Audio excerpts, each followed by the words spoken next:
content clusters or topic clusters are going to be huge. This basically entails really diving deep into one topic and creating a ton of content around that one topic to really, establish your brand as a thought leader in that industry and really support and bolster that SEO strategy. With Google kind of moving more into the semantic search side of things, we really want to make sure that we're covering topics holistically, and I'm already seeing some uptick in the content cluster strategy. We've been doing it for about a year now, and recently HubSpot actually created a tool to help people create their own topic clusters, so I really see that growing big next year.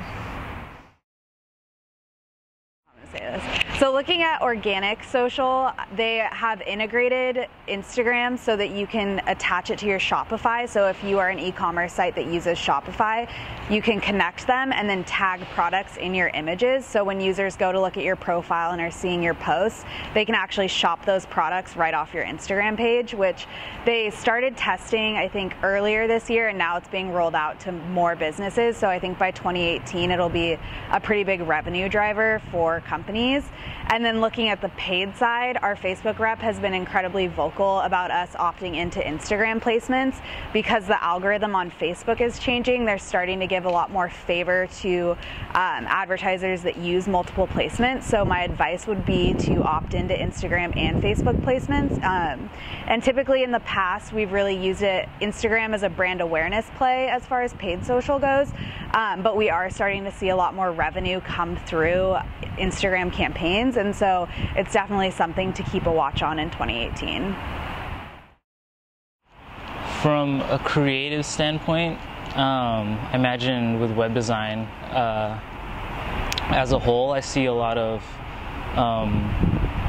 trends moving in that sites are using a lot more bolder text, especially with headlines.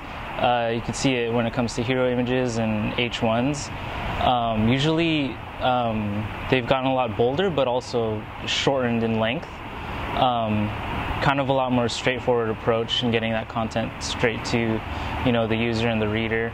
Other things include like gradient colors, so a lot more vibrant gradients being used for websites to make things, stand out a little bit more. One thing that I've been really fascinated about is the grid approach when it comes to like layout and website designs. And lately you've been seeing that a lot with different websites. You see, a lot of asymmetrical like blocks of text and blocks of images placed together, and kind of moving away from the typical aligned type of website. So you'll see, usually you'll see a typical like for example, like a 3-block section just straight across the website, and it'll just be, symmetrical blocks. Now you're seeing, an image placed on one side, but, text overlapping on top of that, and then bleeding into a web page, if that makes sense. But, it's gotten a little bit, it's kind of hard to explain, but it's gotten abstract in a way, but it's still balanced in a sense of design, and it's also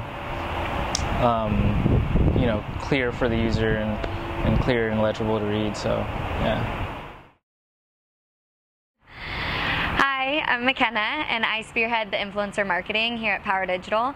And 3 trends that I'm seeing and envisioning for 2018 are brands that don't work with influencers currently will start to, even small brands and startups. I think that working with micro influencers has proven its value. And for brands that are just starting up or starting a new company, it's a really effective way to get your messaging out, get some brand awareness, and get the product in the hands of potential consumers. So I think that brands will all start working with influencers and implementing influencer campaigns into their strategy. I also think that brands will start working with YouTube influencers, because primarily a lot of brands are working with Instagram right now.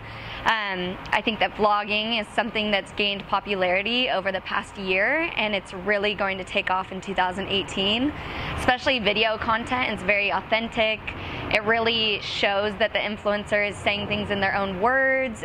It's their individual experience, and it's more authentic, so it resonates better with its audience, and it has more of that younger audience target market.